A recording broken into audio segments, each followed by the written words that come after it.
आज हम लोग शुरू करने जा रहे हैं अपने इस chapter carbon and its compound के अंदर अपना सेकंड मोस्ट इंपॉर्टेंट टॉपिक का नाम है आपका chemical properties of carbon compounds. इसके पहले तक हम लोगों ने बहुत ही बेहतरीन तरीके से हर एक चीज़ों को बोर्ड पे आके समझा है ना, ड्रॉ कर करके हम लोगों ने चीज़ों को देखा, जिसमें हम लोगों ने पूरी तरीके से हाइड्रोकार्बन्स के अंदर जो हमारा दो था, सैचुरेटेड और अनसैचुरेटेड, वो भी हमने कंप्लीट किया। उसके बाद फिर हमारा था साइक्लिक हाइड्रोकार्बन, उसमें भी हमारा दो था, एक सैचुरेटेड साइक्लिक हाइड्रोकार्बन और एक अनसैचुरेटेड साइक्लिक हाइड्रोकार्बन, वो भी हमने खत्म किया। उसके बाद फिर हमारा था फंक्शनल ग्रुप, वो भी हम लोगों ने पूरी तरीके से खत्म किया। फिर होमोलोगस सीरीज, उसके बाद फिर आइसोमर्स, उसके बाद फिर नोमेनक्लेचर, इतने तमाम प्रकार के चीज़ों को हम लोगों ने अपने बोर्ड पे बेहतरीन तरीके से समझ लिया है। क्या अब उसमें आप लोगों को किसी प्रकार का कोई डाउट है? नहीं है, बिल्कुल सही बात है, डाउट होना भी नहीं चाहिए क्योंकि आपने प्रैक्टिस किया अच्छी तरीके से, हम लोगों ने सबने साथ में मिलकर बनाया, तो उसमें कोई दिक्कत अब नहीं होना चाहिए। इसके बावजूद यदि किसी को दिक्कत रहा होगा, ऑनलाइन वाले बच्चे खास करके आप लोग एक बार कमेंट कर दीजिएगा, ठीक है। चलिए, आज हम लोग शुरू करेंगे अपने चैप्टर के सेकंड मोस्ट इंपॉर्टेंट टॉपिक को। टॉपिक का नाम है chemical properties of carbon compounds. इसको बेसिकली हम लोग अपने स्क्रीन पे आके पढ़ रहे हैं इसलिए क्योंकि इसमें ज़्यादा कुछ आपको ड्रॉ करने वाला ऐसा कुछ है नहीं, बस आपको इसमें समझते चलना है। इसीलिए हम लोग इसको अपने नोट्स से ही पढ़ लेंगे और आपका काम चल जाएगा। लेकिन नोट्स से जब आप पढ़ रहे हैं तो आपके सामने एनसीईआरटी बुक खुला हुआ होना चाहिए, ताकि उससे आप इस चीज़ों को रिलेट कर पाएँ, ठीक है। और सारा चीज़ इसमें आपको एनसीईआरटी का ही मिलने वाला है। शुरू करते हैं। इसमें हम लोग पढ़ेंगे केमिकल प्रॉपर्टीज किसका? कार्बन कंपाउंड का, जिसमें लगभग 3-4 दिए गए हैं, बेसिकली 4 हैं, एक बार देख लेते हैं। पहला आपको पढ़ना है इसमें कंबसन के बारे में, दूसरा फिर आपको इसमें पढ़ना है ऑक्सीडेशन के बारे में, फिर तीसरा इसमें पढ़ना है आपको एडिशन रिएक्शन के बारे में, और फिर चौथा पढ़ना है आपको सब्स्टिट्यूशन रिएक्शन के बारे में, ठीक है। उसके बाद फिर हमारा अगला टॉपिक चालू होगा। लेकिन इस चैप्टर मतलब इस टॉपिक के अंदर हम लोगों को 4 इंपॉर्टेंट टॉपिक डिस्कस करने हैं। वो 4 इंपॉर्टेंट टॉपिक नहीं होगा, बेसिकली वो हमारे केमिकल प्रॉपर्टी होंगे, किसके? कार्बन कंपाउंड के। तो इसमें 4 है, याद रखेंगे आप लोग, और चारों को हम लोग डिटेल में डिस्कस करते हैं। सबसे पहला हमारा कंबसन है, तो इसका मतलब पहले देखते हैं क्या है डेफिनेशन।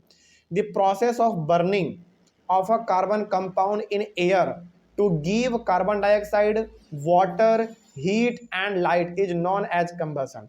कंबसन का सिंपल सा मतलब है एक ऐसा प्रोसेस जिसके थ्रू हम लोग किसी भी कार्बन कंपाउंड को जलाते हैं एयर के प्रेजेंस में, तो हमको क्या मिलेगा?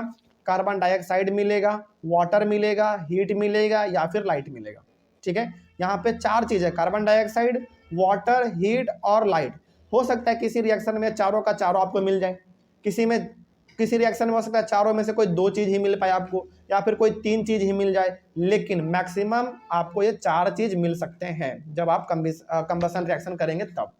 तो सिंपल सा आपको याद रखना है, कंबसन रिएक्शन का सिंपल सा मतलब है जब हम लोग अपने कार्बन कंपाउंड को एयर के प्रेजेंस में बर्न करते हैं, यानी कि जलाते हैं, तो हम लोगों को मैक्सिमम 4 चीज मिल सकता है, कार्बन डाइऑक्साइड, वाटर, हीट और लाइट। इसी को हम लोग कहते हैं, इसी प्रोसेस को बेसिकली हम लोग कहते हैं कंबसन। कोई डाउट नहीं इसमें। चलिए, इसका एग्जाम्पल भी देख लेते हैं, एकदम सेम टू सेम आपके बुक का एग्जाम्पल लिया गया है। Examples of combustion are C+O2, यानी कि कार्बन को आप जला रहे हो किसके साथ? ऑक्सीजन के साथ, तो क्या मिलेगा आपको? CO2 यानी कि कार्बन डाइऑक्साइड, हीट तो मिलेगा ही और लाइट भी मिलेगा आपका, ठीक है। ये आपका क्या हो गया? कंबसन हो गया। अच्छा, फिर आपके मन में सवाल आया होगा कि सर इसमें वाटर तो नहीं दिख रहा हमको। देखो, हमने क्या कहा, मैक्सिमम आपको इसमें 4 चीज मिल सकता है, लेकिन कोई 3 चीज भी मिले तो ठीक है, ठीक है। आगे बढ़ते हैं।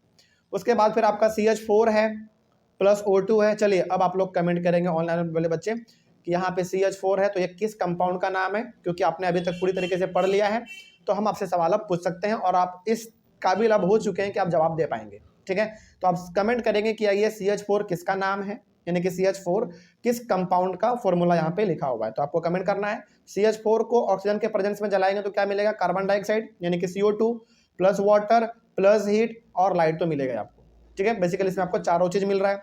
अगला है आपका एग्जाम्पल CH3 CH2OH। अच्छा, चलो अब आप इसमें भी कमेंट करोगे, इसमें भी आप कमेंट करेंगे कि ये CH3 CH2 और OH किसका फॉर्मूला है, ठीक है। और इस प्रकार का हमने आपको लिखना सिखाया था, बिल्कुल सही है। तो आप लोग एक बार कमेंट करेंगे कि आखिर ये CH4 और CH3 CH2 और OH ये किस कंपाउंड का फॉर्मूला यहाँ पे लिखा हुआ है, ठीक है।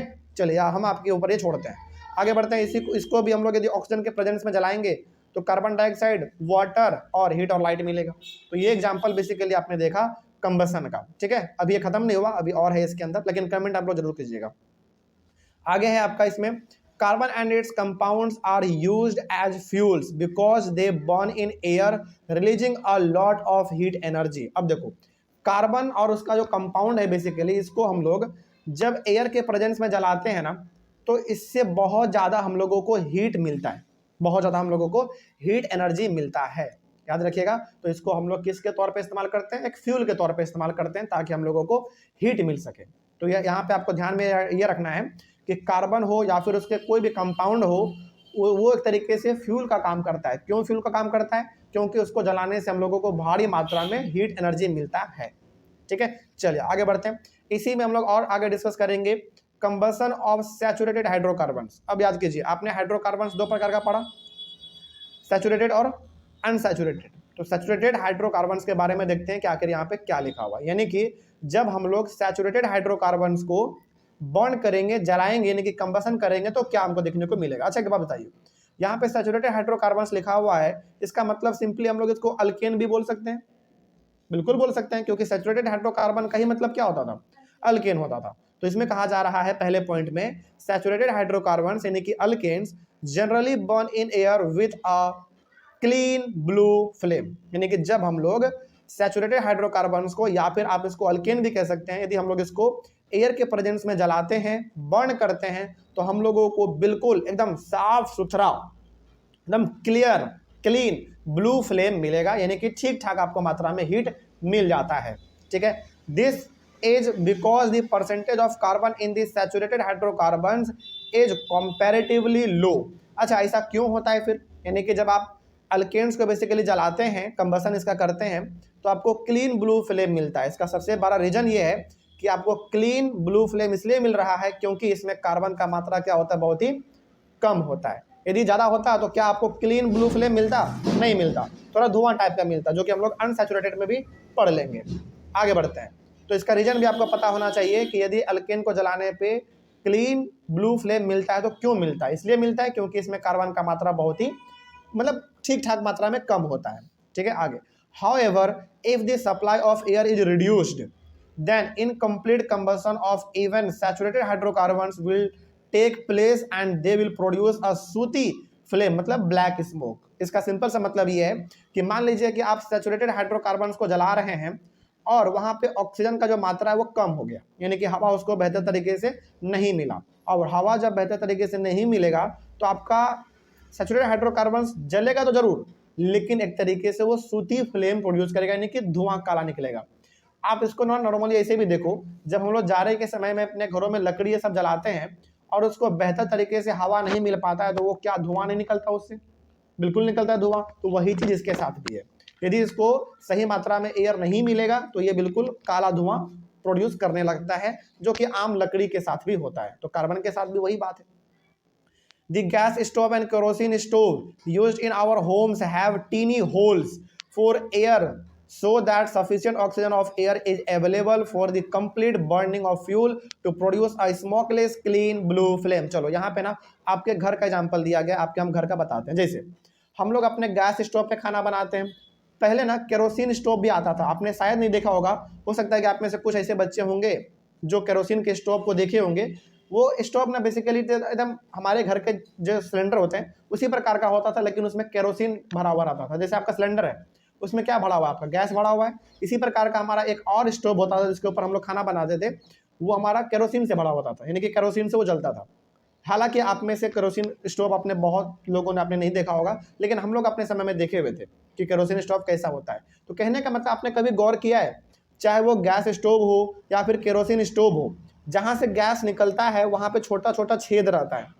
वो क्यों रहता है? इसलिए रहता है ताकि वो जो सिलेंडर के अंदर गैस है जब वो बाहर निकले तो उसको सही मात्रा में ऑक्सीजन मिल सके, और यदि उसको सही मात्रा में ऑक्सीजन मिलेगा तो बढ़िया तरीके से वो जलेगा।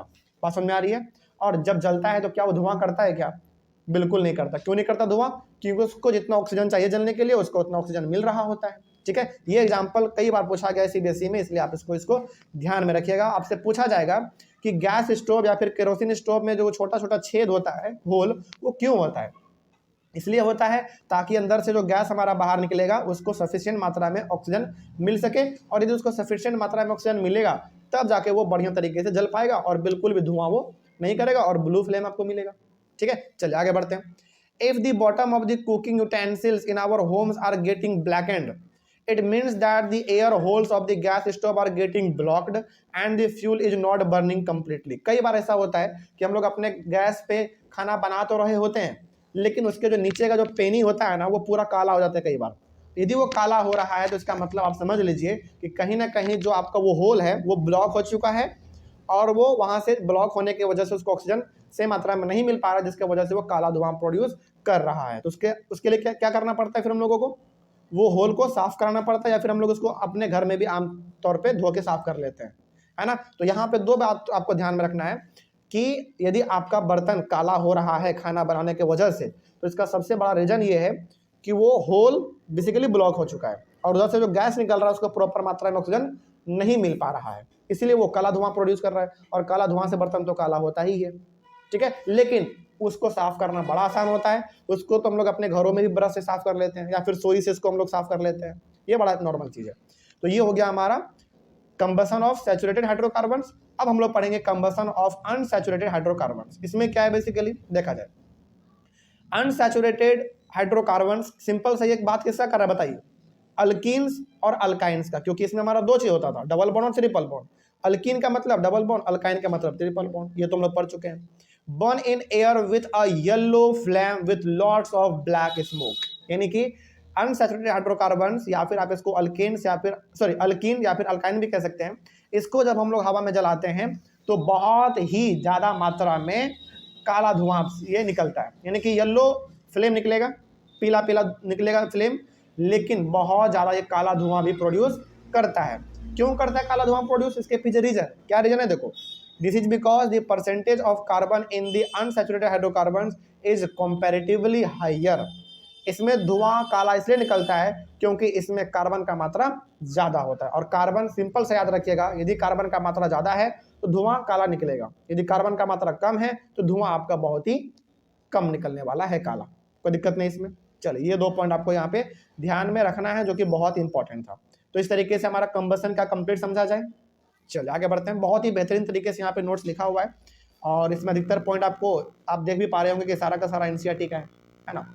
आगे बढ़ते हैं। अगला है आपका ऑक्सीडेशन। ऑक्सीडेशन क्या है देखा जाए, the addition of oxygen to a substance is called addition. Simple सा इसको आप याद रखना, इसे किसी सबस्टेंस में यदि हम लोग ऑक्सीजन दे दे, यानी कि कोई भी सबस्टेंस है जिसको हम ऑक्सीजन यदि प्रोवाइड कर दे, तो वही हमारा कहलाएगा ऑक्सीडेशन। सिंपल सी बात है, याद रखिएगा इसको एक लाइन में, जिस सबस्टेंस को हम ऑक्सीजन दे दें वही हमारा कहलाएगा ऑक्सीडेशन, बस। अब फिर यहाँ पे ऑक्सीडाइजिंग एजेंट फिर क्या है, चलो अच्छा, क्या आपको ये ऑक्सीडेशन ऑक्सीडाइजिंग एजेंट क्या पहले वाले चैप्टर से कुछ आपको कनेक्ट हो पा रहा है? बिल्कुल, वही बात यहाँ पे भी लिखा हुआ है, ठीक है। आगे तो ऑक्सीडाइजिंग एजेंट फिर क्या होता है वो देख लो, the substances which are capable of adding oxygen to other substances are called oxidising agent. यानी कि जो सबस्टेंस केपेबल है, केपेबल मतलब सक्षम है किसी दूसरे सबस्टेंस को ऑक्सीजन देने में, वही सबस्टेंस हमारा कहलाएगा ऑक्सीडाइजिंग एजेंट। हालांकि अभी एग्जांपल आपको देंगे ना, आप ज़्यादा समझ पाएंगे इसको ये क्या है। तो अभी फिलहाल आप इस डेफिनेशन को इग्नोर मारो, इसका आपको एग्जांपल देंगे, आप आराम से समझ जाओगे, ठीक है। There are many oxidizing agent such as alkaline potassium permanganate, इसका फॉर्मूला होता है KMnO4। एसिडिफाइड पोटासियम डाइक्रोमेट, इसका होता है K2Cr2O7 एटसेट्रा। यानी कि हमारे पास ऑक्सीडाइजिंग एजेंट बहुत सारे हैं, यहाँ पे दो एग्जांपल आपके सामने दिया गया है, और इन्हीं दोनों का इस्तेमाल करके हम लोग एक एग्जांपल समझ लेते हैं, ठीक है। चलो यहाँ पे अब आपको समझ में आएगा।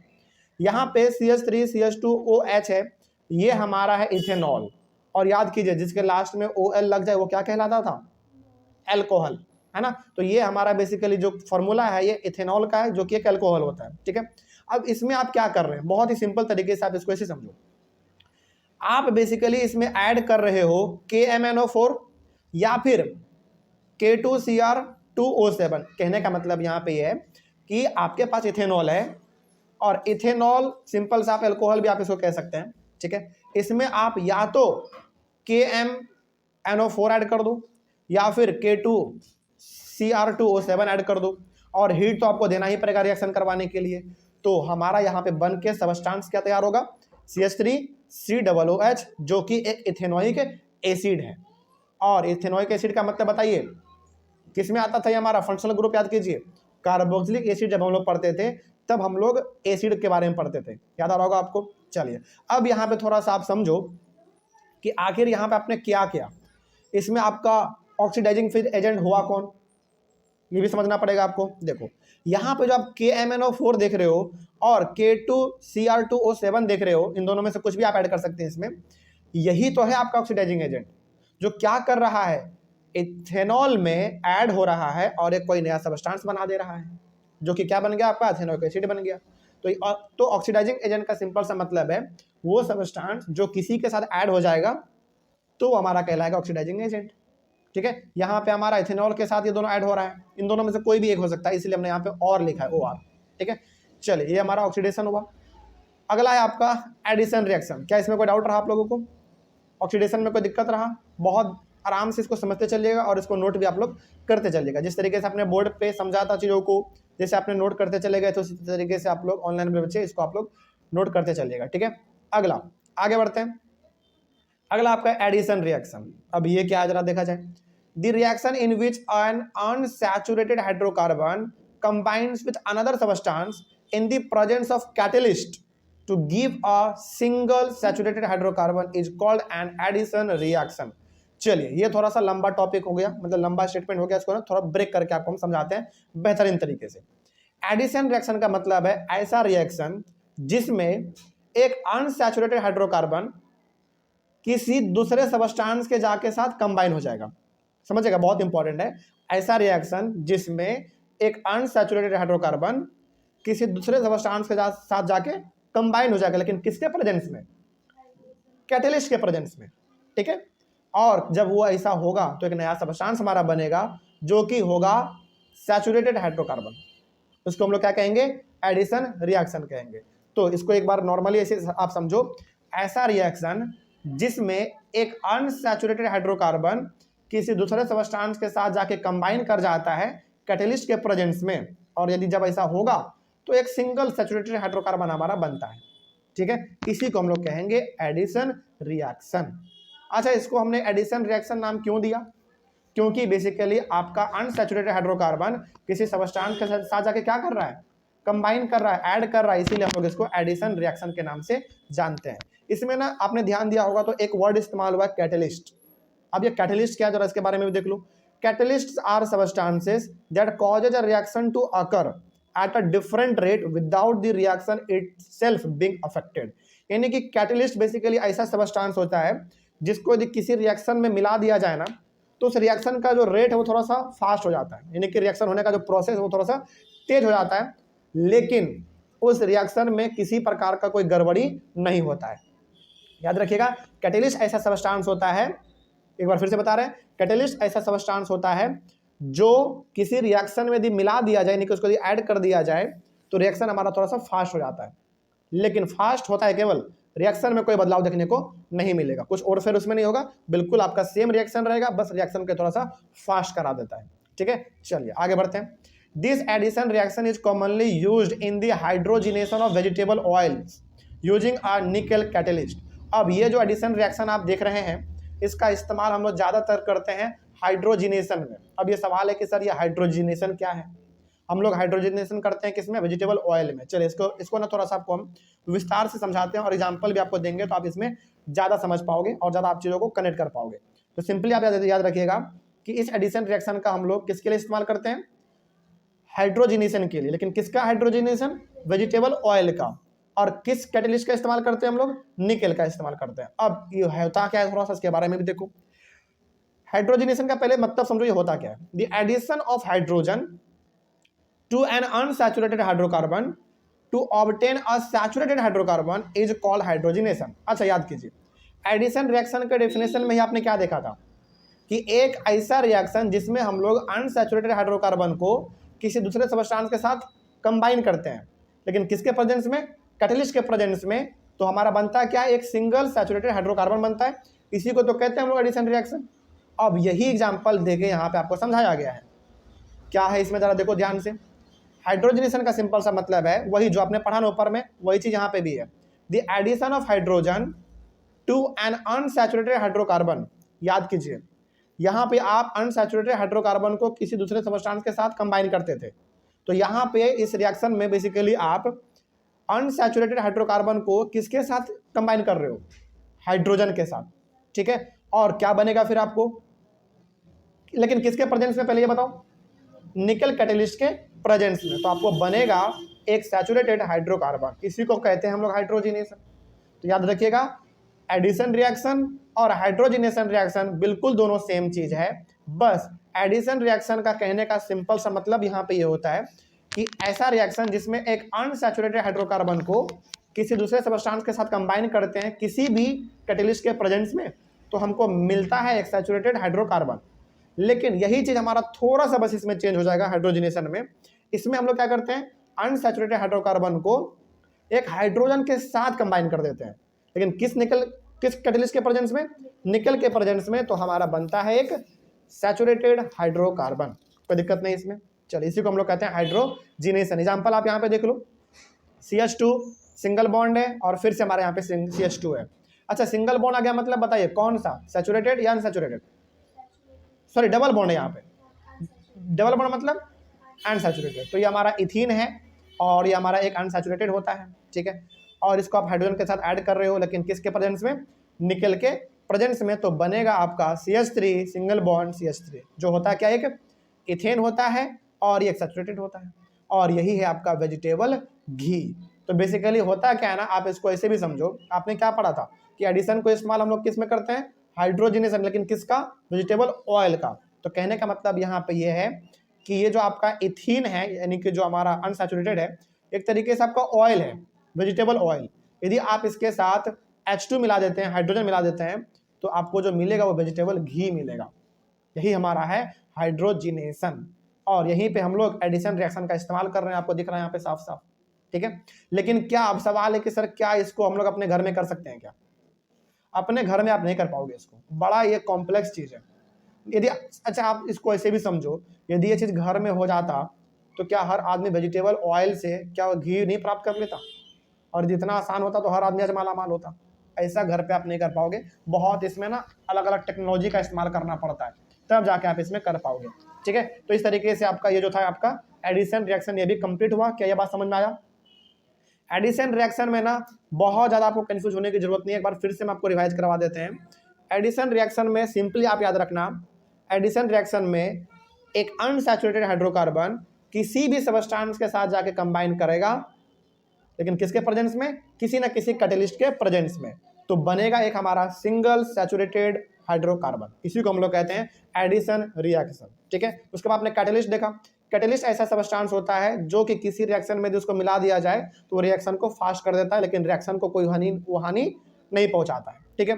उसके बाद आपने हाइड्रोजिनेशन देखा, हाइड्रोजिनेशन एडिशन रिएक्शन से बिल्कुल मिलता जुलता है। इसमें बेसिकली ये होता है कि हम लोग अनसैचुरेटेड हाइड्रोकार्बन में हाइड्रोजन को ऐड कर देते हैं और निकल कैटेलिस्ट के प्रेजेंस में, तो हमारा एक सिंगल सैचुरेटेड हाइड्रोकार्बन बनकर तैयार हो जाता है। इसी के लिए हम लोग इसको हाइड्रोजनेशन कहते हैं। इसको हाइड्रोजनेशन इसलिए कहते हैं क्योंकि आप इसमें क्या ऐड करते हैं, हाइड्रोजन ऐड करते हैं, इसलिए हम लोग इसको हाइड्रोजनेशन कह देते हैं। और ये ज़्यादातर इस्तेमाल हम लोग किस में करते हैं, वेजिटेबल ऑयल में करते हैं, ठीक है, वेजिटेबल ऑयल से घी को प्रोड्यूस करने के लिए। अगला आपका इसमें लास्ट है सब्स्टिट्यूशन रिएक्शन। चलिए, आपके इस रिएक्शन में ना नाम से मालूम चल रहा होगा, सब्स्टिट्यूशन यानी कि सब्स्टिट्यूट वर्ड से मिला हुआ बना हुआ हमारा एक वर्ड है सब्स्टिट्यूशन। सब्स्टिट्यूट का मतलब क्या होता है बताइए, एक के जगह पर दूसरा, वही चीज इसमें भी है। सब्स्टिट्यूशन रिएक्शन का मतलब पहले होता है क्या, इसका डेफिनेशन देखा जाए, the reaction in which one or more hydrogen atoms of a hydrocarbon are replaced by some other atoms like chlorine in the presence of sunlight is called a substitution reaction. बहुत simple है, इसको आप ऐसे समझो, 2-3 line का हो गया इसलिए थोड़ा सा आपको समझ में नहीं आया होगा, लेकिन आपको समझाते हैं बेहतरीन तरीके से। ऐसा रिएक्शन जिसमें आप या तो एक से ज्यादा हाइड्रोजन एटम को हटा देते हो, किसमें से, हाइड्रोकार्बन में से, और उसके जगह पे आप क्या ऐड कर देते हैं, दूसरा एटम, जैसे क्लोरीन भी आप ऐड कर सकते हैं, लेकिन क्लोरीन आप ऐड करोगे लेकिन किसके प्रेजेंस में, सनलाइट के प्रेजेंस में। तो यही हमारा कहलाएगा सब्स्टिट्यूशन रिएक्शन। एक बार दोबारा देख लो, बहुत सिंपल है। एक ऐसा रिएक्शन जिसमें आप एक या एक से ज्यादा हाइड्रोजन हटा देते हैं हाइड्रोकार्बन में से, और उसके जगह पर, यानी कि जो हाइड्रोजन आपने हटाया उसके जगह पर आप कोई भी दूसरा आइटम ऐड कर देते हैं। जैसे आप क्लोरीन भी कर सकते हैं, लेकिन किसके प्रेजेंस में, सनलाइट के प्रेजेंस में, तो वही हमारा कहलाएगा सब्स्टिट्यूशन रिएक्शन। तो यहाँ पे आपने हाइड्रोजन के जगह पे क्या रिप्लेस किया, क्लोरीन किया, इसीलिए इसका नाम है सब्स्टिट्यूशन रिएक्शन। एग्जांपल देख लीजिए, आपको समझ में आ जाएगा। Example of substitution reaction is, जैसे यहाँ पे मीथेन है CH4 जो कि एक अल्केन होता है, ठीक है, और यहाँ पे आपके पास है Cl2 यानी कि क्लोरीन है बेसिकली।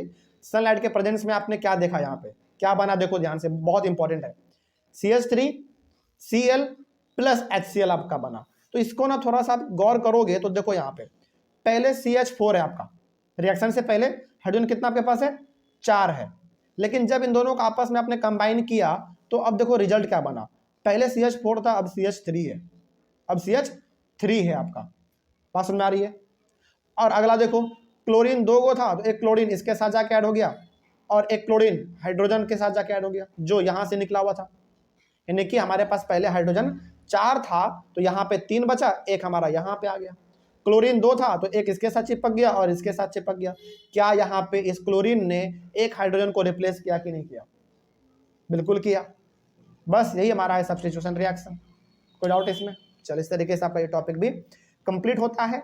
अगला हम लोग डिस्कस करेंगे सम इंपॉर्टेंट कार्बन कंपाउंड्स, जिसमें हम लोग बात करेंगे इथेनॉल एंड इथेनोइक एसिड के बारे में। कोई डाउट नहीं ना इसमें। चलिए मिलते हैं हम लोग अपने अगले वाला क्लास में। Thank you very much. Next topic हम लोग डिस्कस करेंगे चैप्टर का some important carbon compounds ethanol and ethanoic acid. देखिए इस चैप्टर के अंदर आपने बहुत अलग अलग प्रकार के कार्बन कंपाउंड के बारे में पढ़ा है ना, बहुत, जैसे मीथेन, इथेन, प्रोपेन, कितना सारा आपने पढ़ लिया है ना। अब तो आपको यदि कम से कम 100 कार्बन कंपाउंड का नाम लिखने के लिए बोले तो आप आराम से लिख सकते हैं, इसमें कोई दिक्कत नहीं है। कहने का मतलब यहाँ पे यह है कि आपने अलग अलग प्रकार के कार्बन कंपाउंड के बारे में पढ़ तो लिया है, लेकिन उनमें से ना कुछ ऐसे कार्बन कंपाउंड है जो हमारे लिए बहुत ज़्यादा इंपॉर्टेंट है, मतलब उनका इस्तेमाल हम लोग अपने एवरीडे लाइफ में बहुत ज़्यादा करते हैं। तो वो आपका 2 है, पहला इथेनॉल है और दूसरा आपका इथेनोइक एसिड है। तो पहले हम लोग पढ़ेंगे इथेनॉल के बारे में, फिर बाद में हम लोग पढ़ लेंगे इथेनोइक एसिड के बारे में, ठीक है। चलिए एक एक करके डिस्कस करते हैं, टॉपिक के अनुसार चलेंगे।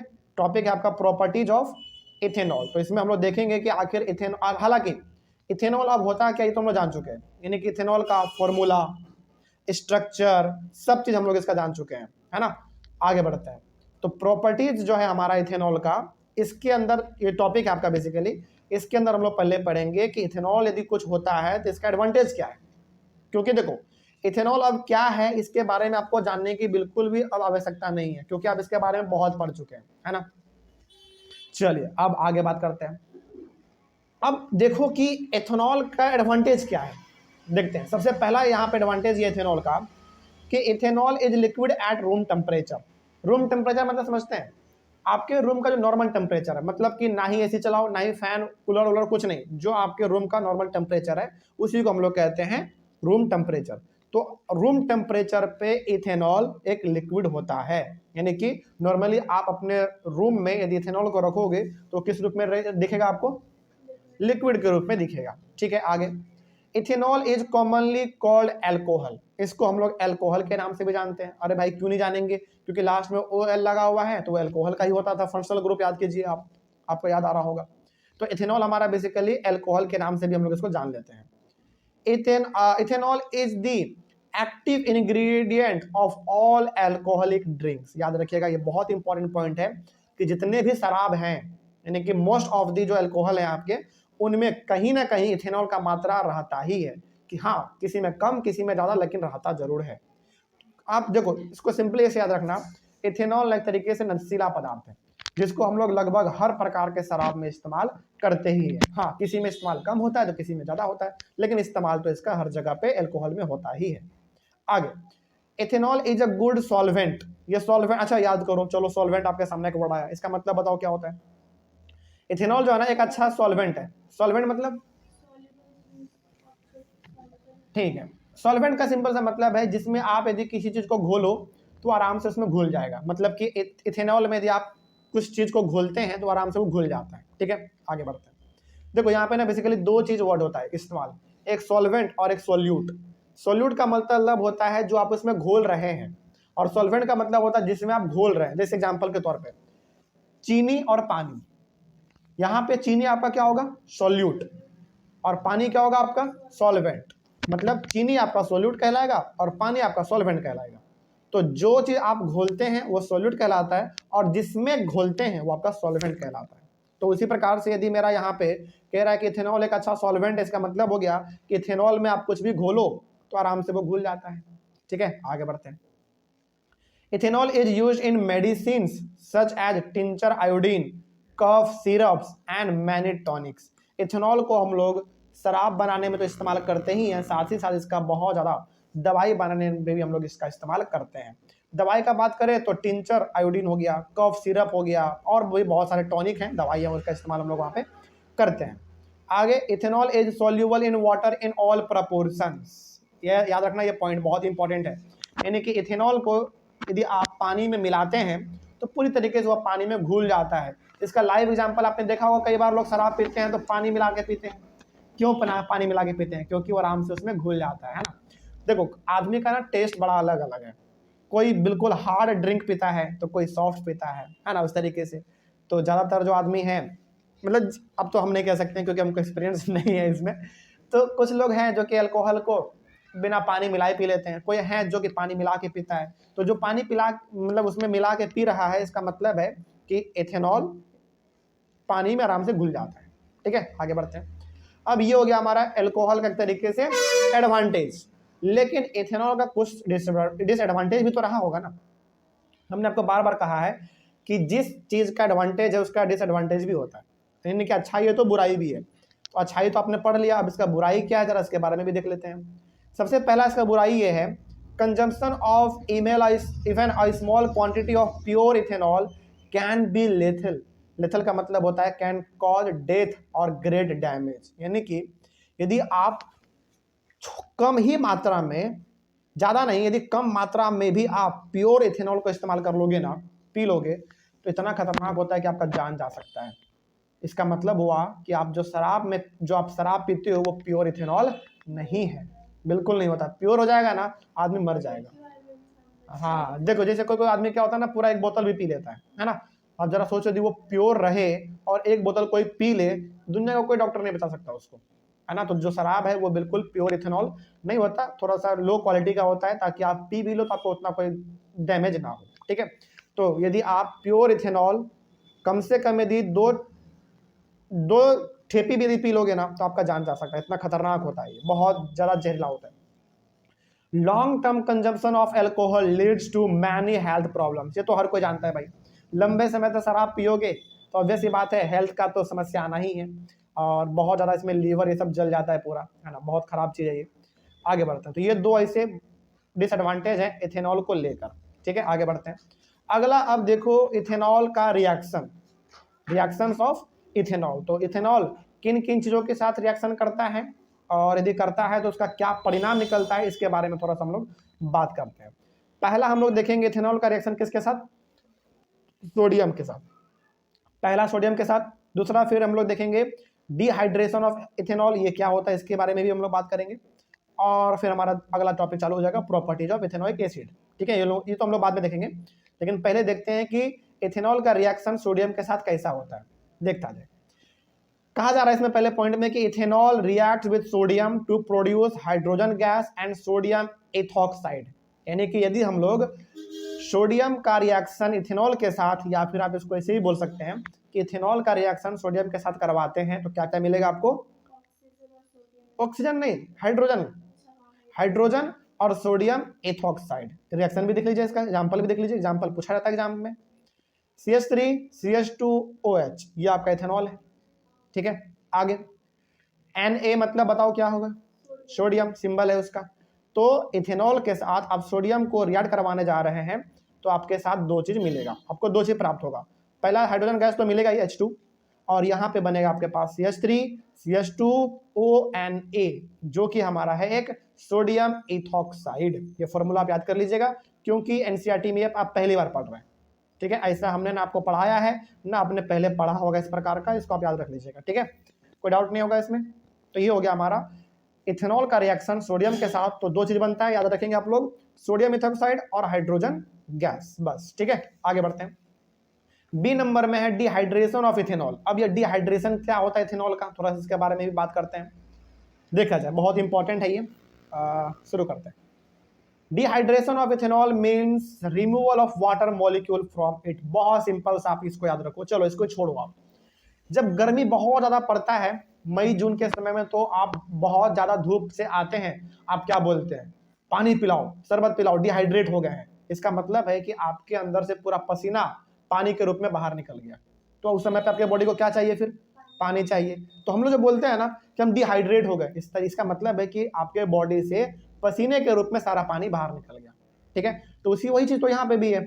यदि आप इथेनॉल से वाटर को बाहर निकाल देते हैं, हटा देते हैं, तो वही हमारा कहलाता है डिहाइड्रेशन। सिंपल सी बात है। ठीक है, when ethanol is heated with excess concentrated sulphuric acid at 443 kelvin, जिसका मतलब होता है 170 degree Celsius, it gets dehydrated to form ethene which is an unsaturated hydrocarbon. यहाँ पे ना एक बहुत इंपॉर्टेंट पॉइंट का बात कर रहा है। यदि हम लोग इथेनॉल को हीट देते हैं, कितने टेम्परेचर पे, 170 डिग्री सेल्सियस का बात करें तो इतना, और केल्विन में बात करें तो 443। ठीक है, लेकिन किसके साथ, कंसंट्रेटेड सल्फ्यूरिक एसिड के साथ यदि हम इसको हीट देंगे तो क्या मिलेगा आपको, इथीन बन जाएगा। सोचो, और इथीन अपने आप पे एक है क्या, अनसैचुरेटेड हाइड्रोकार्बन है। तो अब इसका रिएक्शन भी देख लो कैसे होगा। CH3CH2OH, ये क्या है आपका, इथेनॉल है। और यहाँ पे कंसंट्रेटेड H2SO4 का मतलब सल्फ्यूरिक एसिड है। और कितने टेम्परेचर पे आप दे रहे हैं इसको, 443 केल्विन पे आप इसको हीट कर रहे हैं। तो आपको दो चीज प्राप्त होगा इसमें। एक होगा आपका इथीन, जो कि CH2 डबल बॉन्ड CH2 है। ये बेसिकली स्ट्रक्चर है, आपको फॉर्मूला पता है आपका इथीन का। और आपको वाटर मिलेगा फिर। ठीक है, वाटर क्यों मिल रहा है बताओ, क्योंकि आप वाटर ही तो बेसिकली उसमें ऐसा आप रिमूव कर रहे हो। तो ये दो चीज आपको देखने को मिलेगा डिहाइड्रेशन ऑफ इथेनॉल में। कोई डाउट इसमें, आगे बढ़ते हैं। द कंसंट्रेटेड सल्फ्यूरिक एसिड यानी कि H2SO4 acts as a dehydrating agent which removes water from ethanol. तो यहाँ पे जो आपने कंसंट्रेटेड सल्फ्यूरिक एसिड इस्तेमाल किया H2SO4 इस रिएक्शन में बेसिकली H2SO4 किसका काम कर रहा है, डिहाइड्रेटिंग एजेंट का काम कर रहा है, जिसका इस्तेमाल करने की वजह से इसमें से हमारा वाटर क्या हो गया, रिमूव हो गया। कोई दिक्कत नहीं इसमें। तो डिहाइड्रेशन ऑफ इथेनॉल में आपको एक चीज ध्यान में ये रखना है, मतलब दो बात आप ध्यान में रखना कि पहला तो डिहाइड्रेशन का मतलब होता है इथेनॉल से वाटर को हटा दो, इथेनॉल में से वाटर को हटा दो, यही हमारा कहलाएगा डिहाइड्रेशन। ठीक है, और इसमें होता क्या है बेसिकली, जब हम लोग इथेनॉल को कंसंट्रेटेड सल्फ्यूरिक एसिड के प्रेजेंस में 443 केल्विन या फिर 170 डिग्री सेल्सियस हीट देते हैं, तो हमको दो चीज प्राप्त होगा, इथीन और वाटर। और इथीन अपने आप में एक अनसैचुरेटेड हाइड्रोकार्बन है, एग्जांपल यहाँ पे आपने देख लिया, कोई डाउट नहीं इसमें। और यहाँ पे जो आपका H2SO4 था वो एक तरीके से डिहाइड्रेटिंग एजेंट का काम कर रहा है, यानी कि वो एक तरीके से इस तरीके से काम कर रहा है कि आपका इथेनॉल से पूरी तरीके से वो वाटर मॉलिक्यूल को हटा दे रहा है। तो एक तरीके से क्या हो गया, एजेंट हो गया आपका। कोई दिक्कत नहीं है इसमें। चलिए आगे हम लोग डिस्कस करेंगे प्रॉपर्टीज ऑफ इथेनोइक एसिड। हमने आपको बताया था कि आपने कंपाउंड तो बहुत सारा पढ़ लिया, लेकिन उसमें से हमको दो ही के बारे में ज्यादा पढ़ना है, पहला इथेनॉल के बारे में और दूसरा आपका इथेनोइक एसिड के बारे में। इथेनॉल खत्म हो गया आपका। अगला हम लोग डिस्कस करेंगे इथेनोइक एसिड के बारे में, जो कि हम लोग अपने अगले वाले क्लास में शुरू करेंगे। ठीक है, चलिए मिलते हैं हम लोग अपने अगले वाले क्लास में। Thank you very much.